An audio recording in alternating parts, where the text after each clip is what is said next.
ni okovu. Tunaelewesha okovu ni nini? Ndio maana ile ni definition fulani, maalama fulani za kuonesha okovu. Tirengine nasema okovu ni kutoka katika zambi na kuingia katika neema ya Mungu. Neema ni ya bure, na neema ya Mungu iko juu yetu sie wote wa binadamu.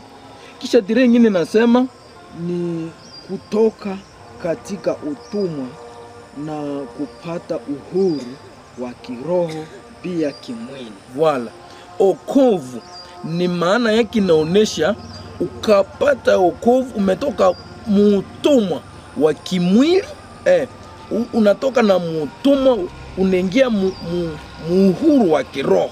Unatoka mutumwa wa zambi umepata neema ya Mungu, unapata okovu. Maana yake utapata uhuru wa kiroho na kimwili. Ile ndio okovu. Tirengine ambayo tumeweka mahali hapa ni mfano ambao tutaweza kupata katika maandiko matakatifu. Amena. Ambayo tutaweza kuyasoma nayo ni Yohana sura yake ya 3. Tutaweza kusoma mstari wa 16. Tutasoma mahali hapo na tutaelewa zaidi. Basi tukisoma Yohana sura yake ya 3 mstari wa 16, inasema kwa maana Mungu alivyopenda ulimwengu. Tutaenda tamu pale tamu. Kwa maana Mungu alivyofanya nini? Alivyopenda ulimwengu. Tuende. Hata kamtoa mwana wake wa pekee ili kila mtu akimwamini asipotei. Mungu nasikia?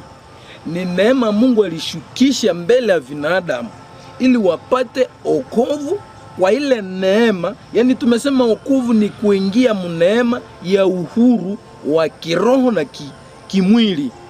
Kisha Mungu alipenda ulimwengu.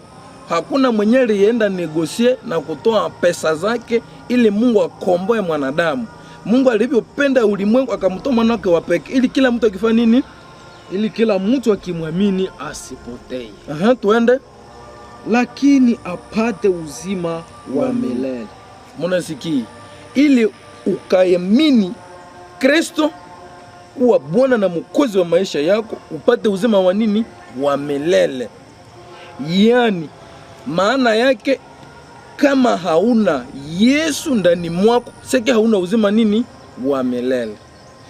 Ile maandiko inatuelewesha ya kwamba ni neema Mungu alishukisha mbele ya wanadamu. Huko ingine pwe inasema eti nini? Pwe ambayo inakaa mahali hapo ni ile ambayo inaonesha ya kwamba hakika Mungu alipenda mwanadamu, na itaonekana katika kitabu ile ambayo tumesoma ambayo ni ya Yohana sura ya 3. Alafu tutasoma ile mstari ya 3 ambayo inasema kama andiko ambayo inafuata hivi. Yesu akajibu Sikiza. Yesu alisema. Uko nasikia?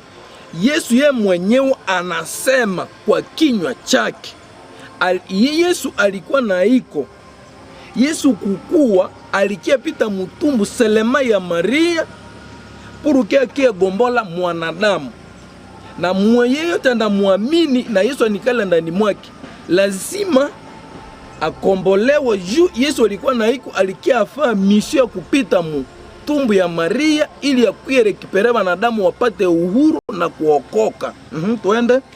Yesu akajibu akawaambia, kweli ninawaambia, kila mtu azaliwe mara ya pili hawezi kuona ufalme wa Mungu. Mungu nasikia? Kama wewe hauzaliwe mara ya pili hautaona Mungu. Si Biblia ndio nasema, na inaandikwa na Roho Mtakatifu, pasipo kugeuka mwenye zambi hata